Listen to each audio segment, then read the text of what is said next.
Hello, my name is Zach Schumacher. This video is for the completion of an assignment for Module 4 for the class Creating Strategic Change That Lasts. Our topic today is to be discussing the 5 types of social power, present an analysis of the dominant type of social power in the work setting that I currently have, and then to create a description of the alpha dog concept. First, I'd like to look at the 5 types of social power. The one thing I want to highlight before we get into this is the interplay between each type of social power. Starting with number 1, legitimate power. Legitimate power is where your position dictates the amount of power that you have. And say, for instance, a CEO of a company has the ultimate power in a company and can make a lot of decisions on their own. The power is recognized by the subordinates, and they can almost do whatever they want. How they exercise that power could be any of the other types of social power that exist.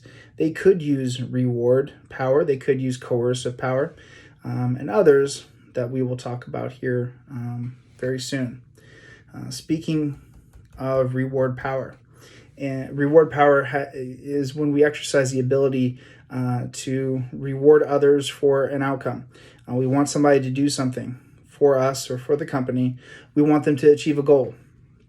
And because of that, we offer them a bonus or a raise or, in some of the poor school districts I've worked in, pizza parties for the gift of the day. They're trying to find an extrinsic motivation for everyone to accomplish their task.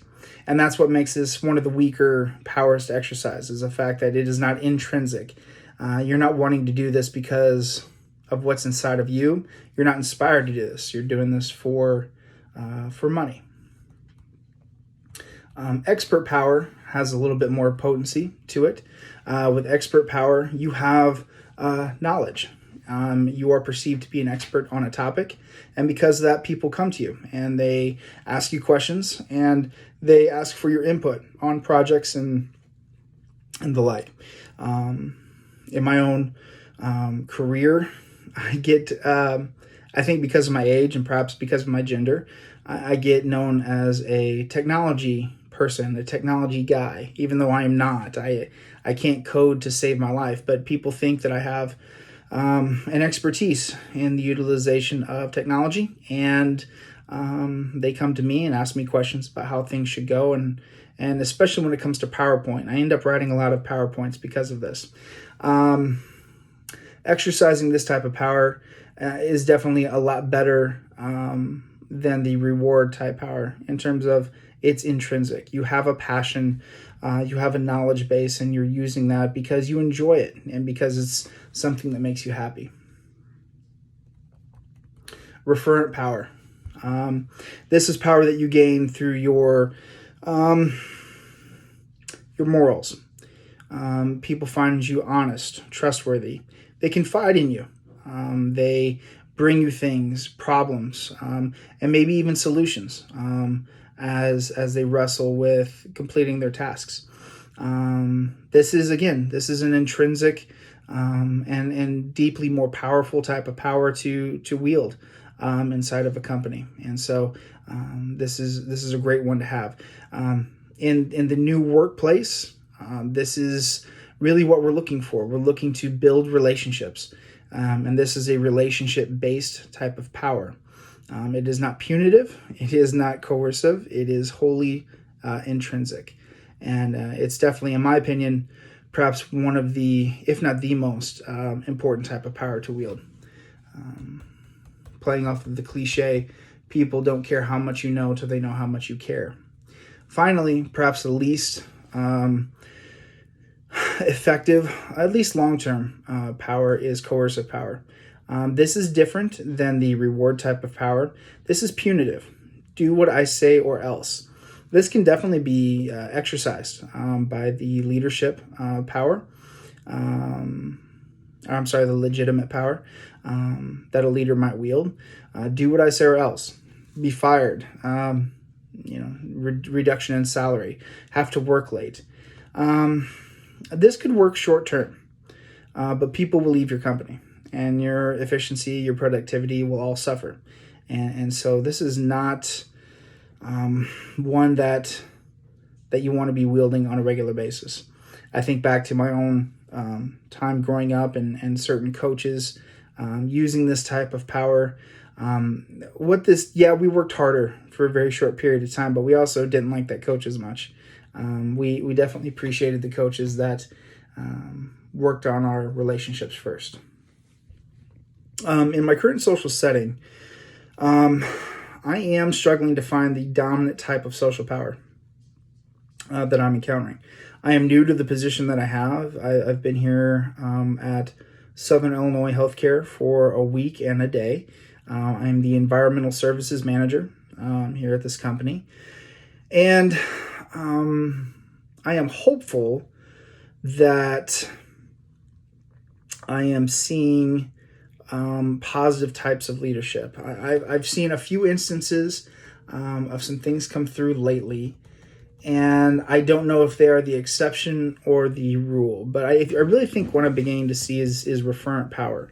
Last week, about Wednesday or Thursday, we had to tell our staff that certain bonuses and raises would not be paid out anymore this year due to impacts of inflation and the economy and still to lingering impacts of COVID.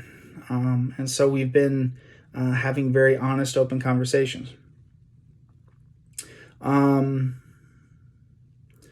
This is painful news for our staff. Our staff, especially my staff, they're making $14, $15, $16 an hour.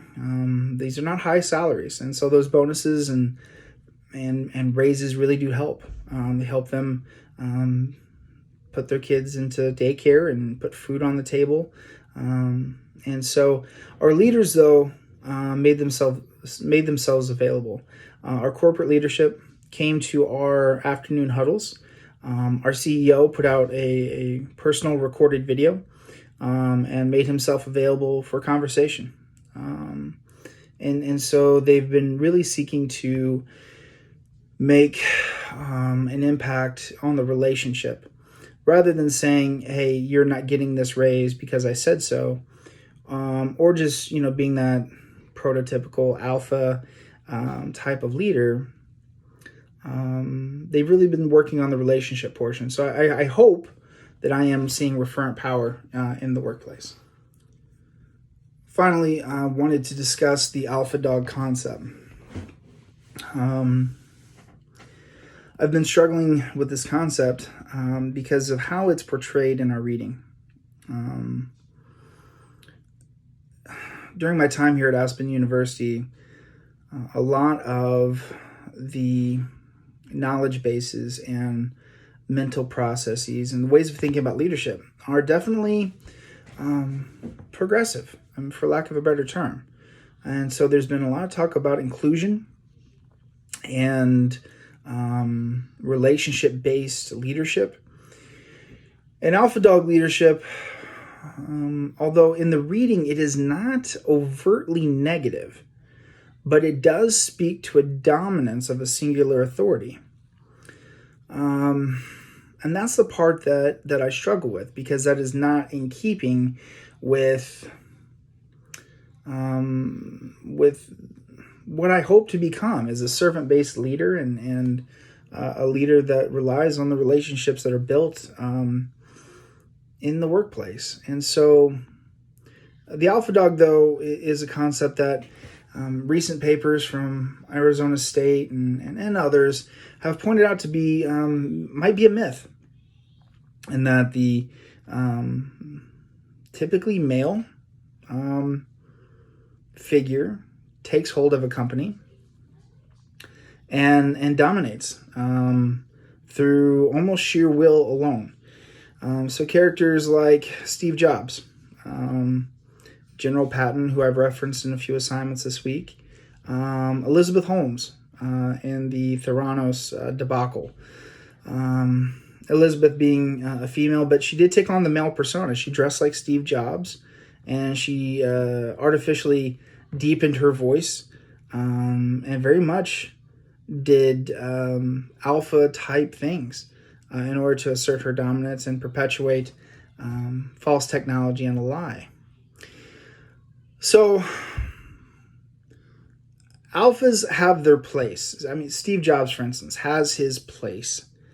And without him, I don't know, without his sheer will, I don't know we could have powered through and gotten to the point where we have the iPhone, which I'm recording on right now. He was necessary in his time. But I don't think he could survive right now as a leader of a company. I think he would have been ousted from Apple once again. I don't think he would be a part of it. And that's obviously conjecture, but Apple is more of a inclusive environment, and they value the opinions of others, and things like just dominance in general, and the stereotypes that we would put with that, whether that be yelling or demeaning of others. These things are commonplace with the alpha mindset, or at least our perception of it. So I don't necessarily like it. But the alphas that we would highlight, the ones I've highlighted already, even Elizabeth Holmes, who's somewhat of a criminal. I don't know if she's been convicted yet. But Michael Jordan, the ultimate alpha, immensely successful, 6 NBA championships, able to assert his will and dominate in every aspect of the game. I don't know that he makes it today. I don't know that other teammates would appreciate him in today's market. But in the time that he existed, with the environment that he had, he was able to be successful. And so while it doesn't fit what I want to do, it would seem at the very least that there is a place and a time for alphas.